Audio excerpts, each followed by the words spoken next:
Hi, welcome back to Worship Matters, the place where we find out what Jesus thought of worship and how he worshiped. It's worship through Jesus' eyes. I want to talk to you today about what happens to us in the life of a worshiper. Sometimes we fall down and fall on our face. That's my phone. Ignore it. Don't pick it up. Okay. Sometimes we fall on our face. And I've personally been through kind of some difficult seasons. I'm sure you have as well, where we feel like maybe if I've fallen on my face, God doesn't love me anymore, doesn't care for me anymore. So the question I'm asking you today is, are you still worth anything when you fall on your face? Does God still care? There's a scripture. It's Matthew 10:29 and Luke 12:6. I'll read it because I don't have it memorized. It says, "Are not two sparrows sold for a farthing, and one of them shall not fall on the ground without your Father?" And then Luke kind of talks about the same thing. And he says in Luke 12:6, "Are not five sparrows sold for 2 pennies? And yet not one of them is lost before God." This is good. I have to tell you the truth, I'm a word junkie. Some people are, I have a friend that's a purse junkie. I'm also a Coke junkie. I love to, not cocaine, but Coca-Cola. I love Coca-Cola. Anyway, the truth is I love words and I love to find out what they mean. And so as I explore Worship Matters, I find all this extraordinary things, and I want to share this one with you today. I got this, oh, there's somebody texting me too. I got this Bible, and it was the Aramaic Eastern text, and I love it. And in this Eastern text, it says that the word there for fall is, let me find my marker, here we go. It's the word nephal. It's Aramaic word Nephal. Is anybody else out there a word junkie? I love to know what this means. I guess the reason I want to know about words is because I see how they morph. Like, for example, today, cool means cool. But, 100 years ago, cool meant ooh. And there's my phone again. Hoo. And 100 years ago, the idea of fly meant this little insect.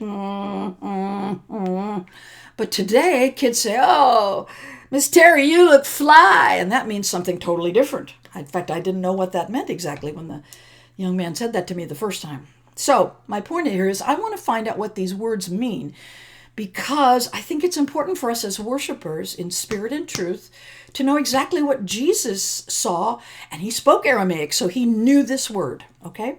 This word is really cool. It means to fall, which we already know. So when we read that scripture, and I read it from that Aramaic translation as well, it says, "Are not five sparrows sold for 2 pennies, yet not one of them is lost before God? Are not two sparrows sold for a farthing, and one of them shall fall on the ground without, none of them shall fall on the ground without your Father." So this is the word for fall. So we're talking about little boys, little chickies. And, but there's a subtlety that goes with this. This word nephal also has this subtle nuance that means it expresses the reaction of the mama bird. Mama's reaction. So what is mama's reaction when the little guy goes clunk on the ground?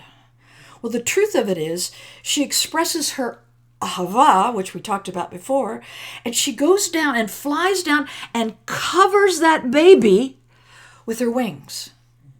So falling is not just the bird having something happening. It has the idea that mama's reaction is part of that fall. I love that. I bet you do too. So I want you to remember, dear worshiper, because this matters, that when you or I fall, please remember that your Father immediately sends his presence to cover you. When we fall down, we're not lost. We're worth fighting for. And just like the mama bird protects her little chick, God doesn't want to lose you. So if you like these teachings, hit the subscribe button and ring the bell so I can get all this stuff to you from time to time. By the way, probably from here on in, I'm going to call all of you my little chickens.